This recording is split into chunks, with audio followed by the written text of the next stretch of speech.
रहमानिर्रहीम। इस्लामाबाद के मेरे शेरों और शेरनियों, ये स्टेज पर जितने अफराद खड़े हैं मेरे और शेरों के दरमियान में से हट जाएं, पीछे हो जाएं। दानियाल पीछे हो जाओ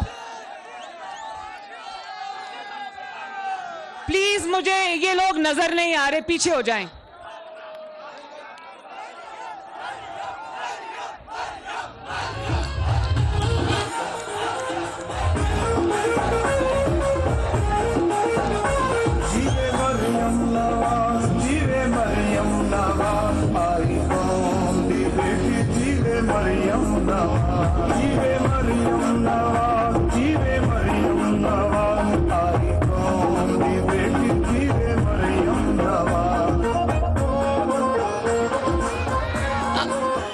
आज मैं इस्लामाबाद के मेरे शेरों और शेरनियों, आप सबको नवाज शरीफ साहब का सलाम।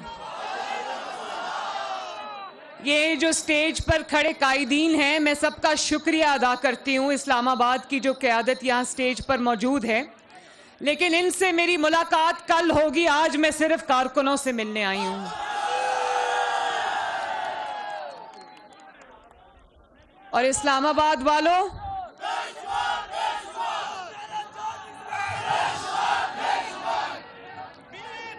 मेरी बात सुनो, बात सुनो, बात सुनो।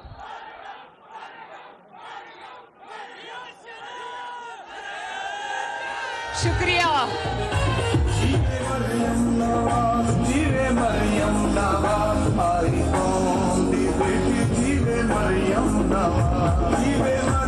मेरी बात सुनो, बड़े गौर से मेरी बातें सुनो, बड़ी ज़रूरी बातें हैं, और वो बातें आपने फिर हरावल दस्ता बन के आगे लेके जानी है, इसलिए ये बातें सुनना बहुत ज़रूरी हैं।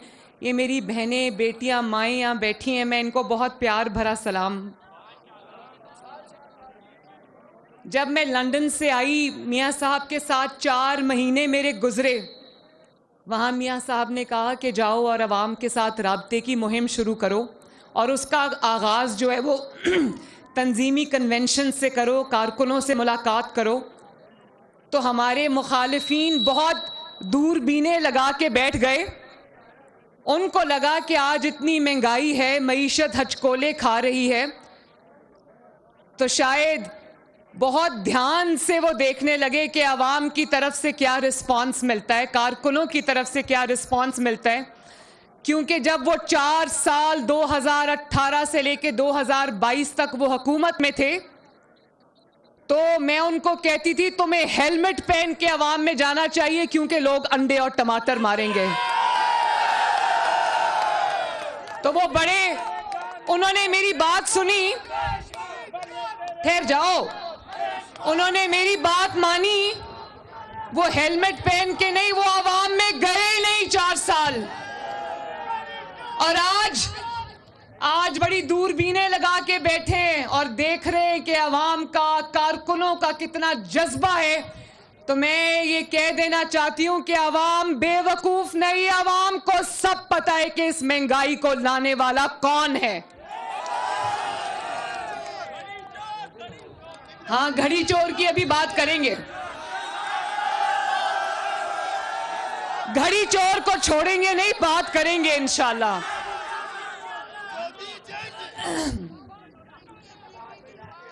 तो बात यह है,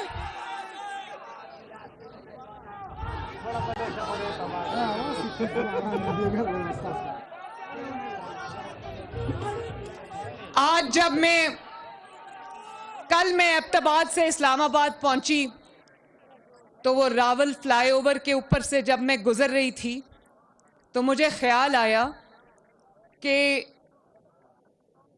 2017-18 हर रोज़ नवाज शरीफ साहब के साथ नैब का इंतकाम भुगतने हम लाहौर से जब आते थे, तो रावल फ्लाईओवर जो था वहाँ पर ट्रैफिक जैम्स होते थे, हमें वक्त से पहले निकलना पड़ता था।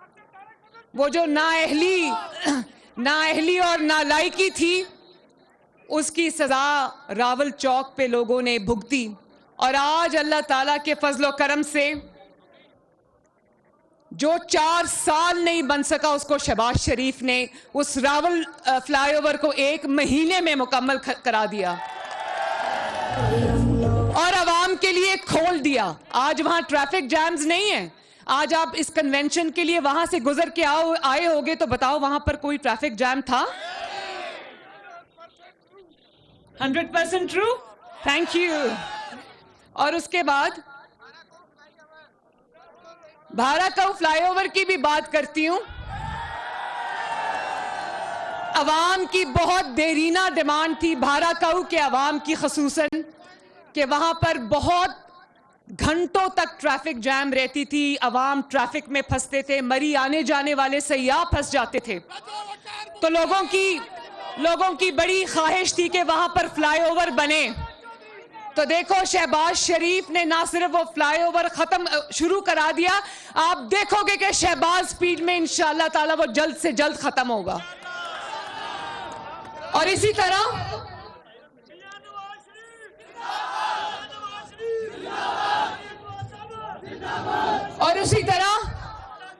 इस्लामाबाद मेट्रो की तरफ आ जाओ।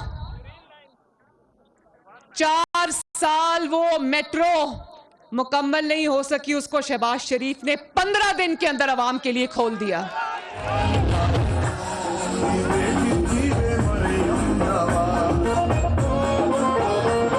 और आज मरी से आने जाने वालों के लिए, पिंडी के रिहायशियों के लिए कोई भी रूट ऐसा नहीं है जो उस मैस ट्रांजिट के साथ कनेक्टेड ना हो, चाहे वो मेट्रो बस हो, चाहे वो ग्रीन बस हो। अवाम की सहूलत के लिए ये शहबाज स्पीड से मुकम्मल हुआ है। –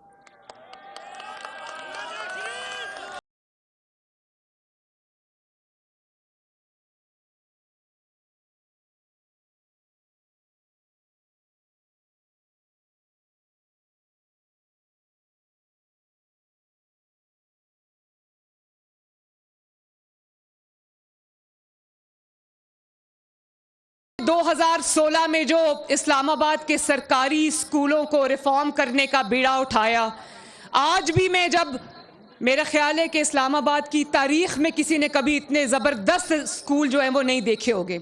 उनकी इमारतों को ठीक कराया, उनको सहूलियात दी, उनको आईटी लैब्स दी। और आज आप देखते होंगे वो जो नवाज शरीफ ने 70 बसें दी थी उन स्टूडेंट्स के लिए जो बाद में 200 तक चली गई थी, वो येलो बसेस, जब प्राइम मिनिस्टर बसेस का प्रोग्राम आप सड़कों पे चलते देखते हो तो नवाज शरीफ की याद आती है ना। मैं भी जब गुजरती हूँ वो सड़कों पे येलो बसेस में बच्चों के लिए देखती हूँ, तालिब इल्मों के लिए देखती हूँ तो मुझे बड़ी खुशी होती है। लेकिन इस्लामाबाद वालों, 200 बसों से इन 4 सालों में 201 बसें नहीं हुई। जहां नवाज शरीफ छोड़कर गया था वहीं पर खड़ा है आज भी।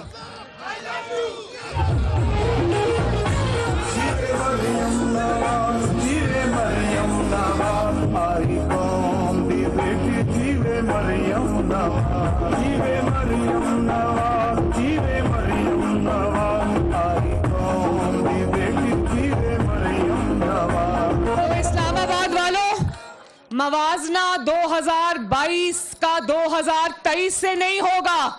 मवाजना होगा तो शहबाज शरीफ के पंजाब में 10 साल और इमरान खान के केपीके में 10 साल का मुआवजना होगा। मैं कल एबटाबाद से वापस आई हूं, 2 दिन में वहां थी। यकीन जानो केपीके आज भी 2023 के अंदर खंडरात का मंजर पेश करता है। वजह क्या है? क्योंकि वहां 10 साल से नवाज शरीफ नहीं था। और अगर मवाजना होगा तो नवाज शरीफ के 4 साल 2013 से 2017 तक और उस नालायकी और नाअहली के 2018 से 2022 का मवाजना होगा।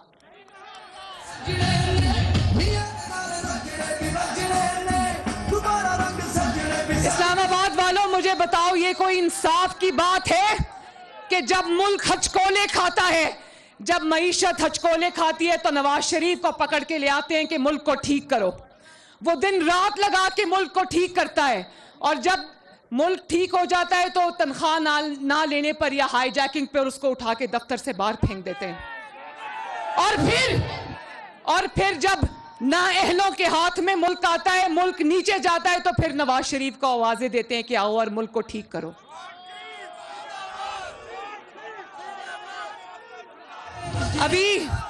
अभी आप लोग सुन रहे थे ना, 2-3 दिन से टीवी पे सुन रहे होंगे कि आईएमएफ के साथ निगोशिएशंस चल रही हैं, सुन रहे थे ना। इसहाक डार साहब पाकिस्तानी कौम की तरफ से आईएमएफ के साथ निगोशिएट कर रहे हैं, तो मैं ये कहना चाहती हूं आप सबको कि शहबाज शरीफ साहब को चाहिए था आईएमएफ के साथ निगोशिएट ना करते, इसहाक डार साहब को चाहिए था आईएमएफ के साथ निगोशिएट ना करते। जो शख्स आईएमएफ के हाथों इस मुल्क को गिरवी रख कर गया, जो अवाम की तबाही का आईएमएफ का मुआहिदा करके आराम से जाके जमान पाक में छुप कर बैठा, उसको लाते, उसको कहते आईएमएफ से मुज़ाकरात करो।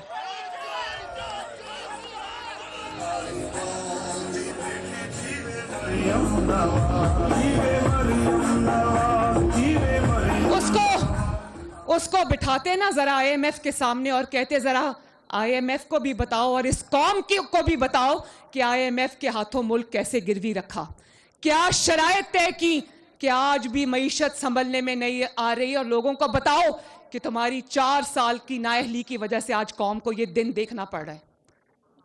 खुद तो आराम से जाके जमान पाक के बंकर में बैठ गया, आवाम के चूल्हे बुझ गए।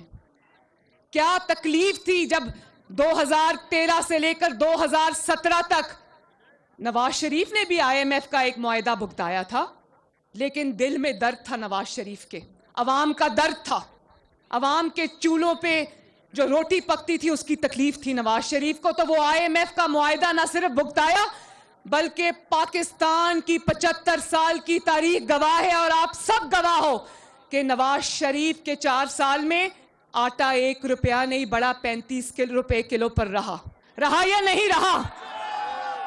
आईएमएफ के मुआहिदे के बावजूद चीनी 50 से 55 रुपए किलो रही 4 साल या नहीं रही, डॉलर 100 से नीचे रहा या नहीं रहा, और घी 140 पे रहा या नहीं रहा।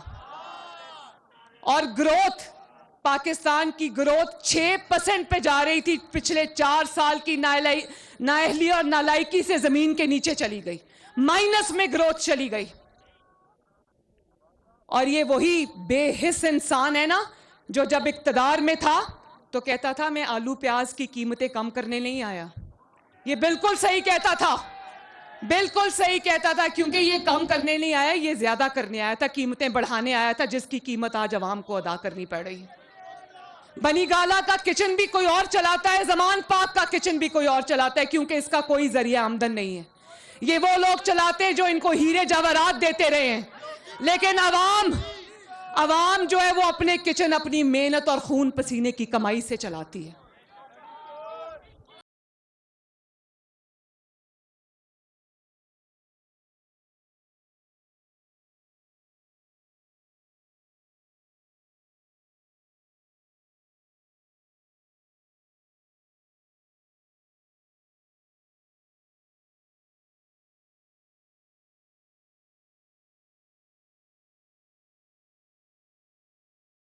अवाम के इस मुजरिम को आईएमएफ के कटहरे में भी खड़े करे और अवाम के कटहरे में भी खड़ा करो, इससे पूछे कि क्यों आईएमएफ के हाथ ये मुल्क की गिरवी रख के चला गया ये मुल्क।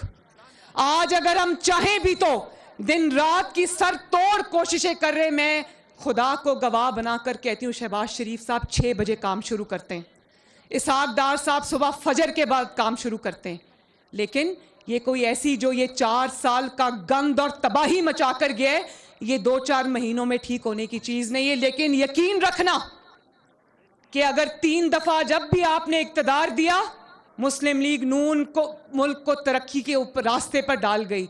यकीन रखना कि इंशाअल्लाह ताला वो वक्त भी आएगा।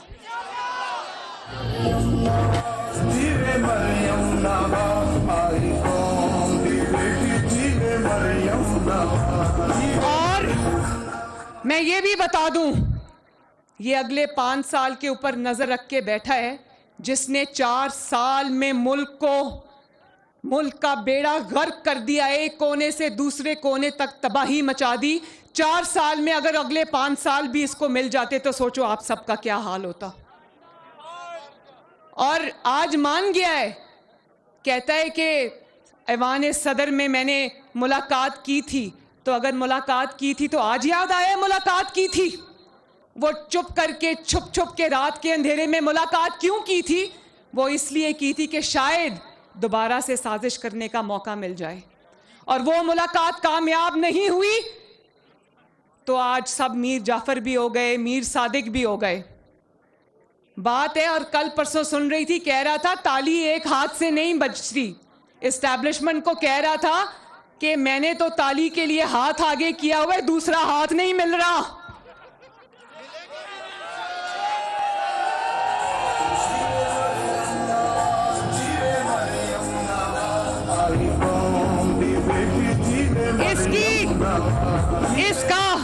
इसका रोना धोना और फरियादें हैं ही इसीलिए क्योंकि इसको ताली बजाने के लिए दूसरा हाथ नहीं मिल रहा। और क्या कहते हो, मुस्लिम लीग नून इलेक्शन से डरती है? इलेक्शन से वो डरता है जिसकी जो सिलेक्ट होकर आया है। इलेक्शन, अब ये ताली नहीं बजेगी। इलेक्शन से सिलेक्शन वाले डरते हैं, मुस्लिम लीग नून नहीं डरती। और आओ आकर देखो, तुम जमान पाक में छुपकर बुज़दिलों की तरह बैठे हो, मुस्लिम लीग नून मैदान में इलेक्शन की तैयारी शुरू कर चुकी है। और अल्लाह ताला के फजलो करम से, आप सबकी सपोर्ट से ये इलेक्शन में हम उतरे हैं। इलेक्शन हारने के लिए नहीं, इलेक्शन जीतने के लिए उतरे हैं।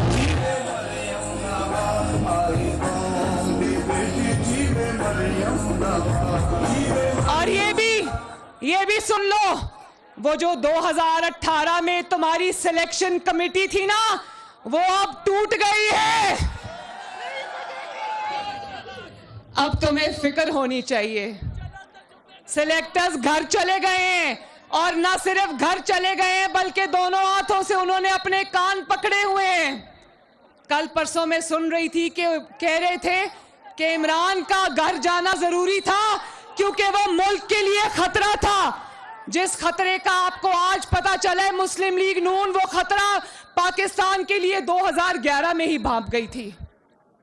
तो अब आपकी कहानी खत्म, साजिशों का दौर खत्म, सिलेक्शन कमेटी खत्म। वो जो बाबा रहमत था ना, बाबा रहमत जो अपने आप को कहता था, वो बाबा रहमत इस कौम के लिए सबसे बड़ा बाबा ज़हमत बन गया। और जो उसने अमानत और सदाकत के सर्टिफिकेट दिए ना इसको, आज गली गली मोहल्ले मोहल्ले सदाकत और अमानत के पोल खुल रहे हैं। कोई वो घड़ी चोरी को रो रहा है, तोहफे बेचकर खा गया।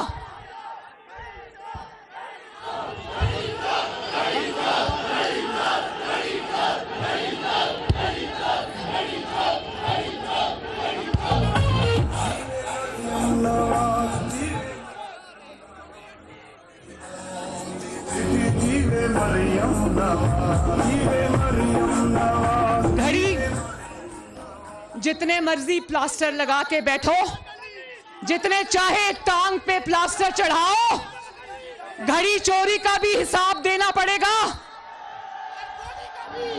अपनी औलाद का भी हिसाब देना पड़ेगा।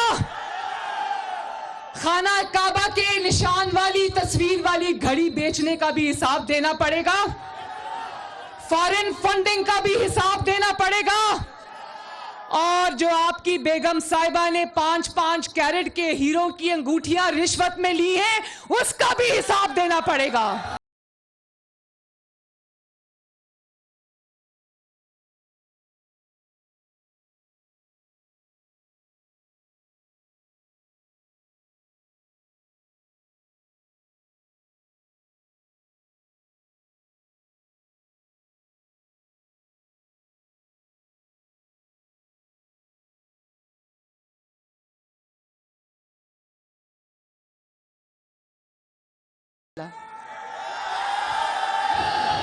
और यकीन जानो, इतना जज्बा है आप लोगों में, इतना जज्बा है आप लोगों में, जब भी मैं आप लोगों को देखती हूं मेरा हौसला जो है वो कोहे हिमालय जितना हो जाता है। लेकिन मैं अपने नौजवानों को, अपने बुजुर्गों को, भाइयों को, बहनों को, आप सबसे वादा लेना चाहती हूं कि इस्लामाबाद में इस दफा जो इस्लामाबाद की सीट्स हैं वो जीत के दिखानी है। हारने के लिए मैदान में नहीं उतरना, जीतने के लिए उतरना है। वो कहते हैं ना, उठ बांध कमर क्या डरता है, फिर देख खुदा क्या करता है। हमने कमर बांध ली है इंशाल्लाह। और मैं पाकिस्तान के नौजवानों से मुखातिब हूं, ये नारे, झूठ, फरेब, प्रोपेगेंडा की सियासत छोड़ो, गाली गलोच, बदतमीजी की सियासत छोड़ो और ये देखो कि आपका मुस्तकबिल किस जमात के साथ वाबस्ता है।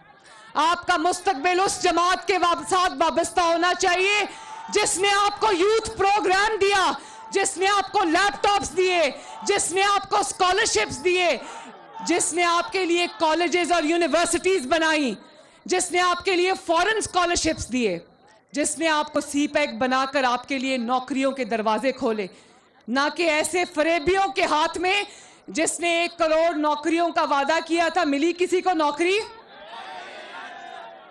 वो आपस में ही एक दूसरे को नौकरियां बांटते रहे, अवाम को 1 करोड़ में से कोई नौकरी नहीं मिली और नौकरियां छीन ली। उल्टा लोगों को नौकरियों से हाथ धोने पड़ गए और उसके बाद 50 लाख घर का वादा किया, 1 घर मिला किसी को? नवाज शरीफ ने 90 की दिहाई में अपना घर स्कीम शुरू की, हजारों को घर मिला। शहबाज शरीफ ने आशियाना स्कीम शुरू की, हजारों को घर मिला। और फिर सीपैक जो शुरू किया, मुल्क में तरक्की आई। 22 घंटे की लोड शेडिंग को अल्लाह ताला के फजलो करम से 0 लोड शेडिंग में बदला।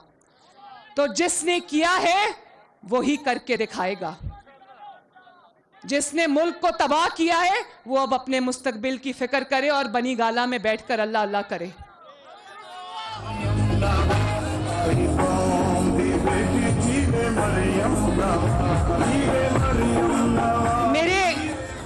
मेरे शेरों और शेरनियों, मेरे से हाथ उठा के वादा करो कि आज के बाद घरों में नहीं बैठोगे, इलेक्शन की तैयारी करोगे, यूथ में अपना मैसेज पहुंचाओगे, खवातीन में अपना मैसेज पहुंचाओगे, सोशल मीडिया पर अपनी अपनी प्रेजेंस को बढ़ाओगे। जो लोग सोशल मीडिया पे हैं अच्छी बात है, और ज्यादा टाइम दो। जो नहीं है वो अपने अकाउंट्स बनाएं सारे सोशल मीडिया के प्लेटफॉर्म्स पे, क्योंकि हमें गली मोहल्ले और सोशल मीडिया सब पर नवाज शरीफ की और इस मुल्क की जंग लड़नी है। ये मरियम नवाज की जंग नहीं है, ये मुस्लिम लीग नून की जंग भी नहीं है, ये 22 करोड़ अवाम और पाकिस्तान की जंग है जो हमने लड़नी और जीतनी है इंशाल्लाह ताला। वादा तो आप वादा करते हो, मैं भी आपसे वादा करती हूं कि भले कुछ दिन लग जाएं लेकिन आपकी उम्मीदों का दिया हम बुझने नहीं देंगे। जब तक इस मुल्क को मुश्किलात से नहीं निकाल लेंगे, चैन की नींद नहीं सोएंगे इंशाल्लाह। ये मुल्क हमारा है, ये मुल्क हमारे नौजवानों का है, ये मुल्क मेरे शेरों का है। इंशाल्लाह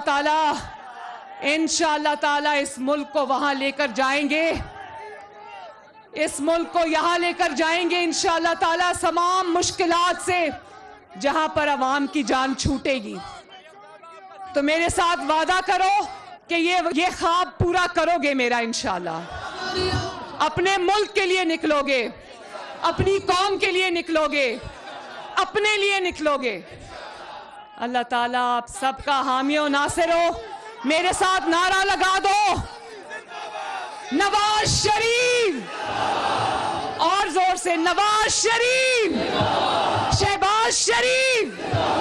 और इस्लामाबाद के कोने कोने तक आवाज जानी चाहिए, पाकिस्तान। अल्लाह ताला आपका हामी और नासिर हो। मेरी तरफ से बहुत अकीदत भरा सलाम।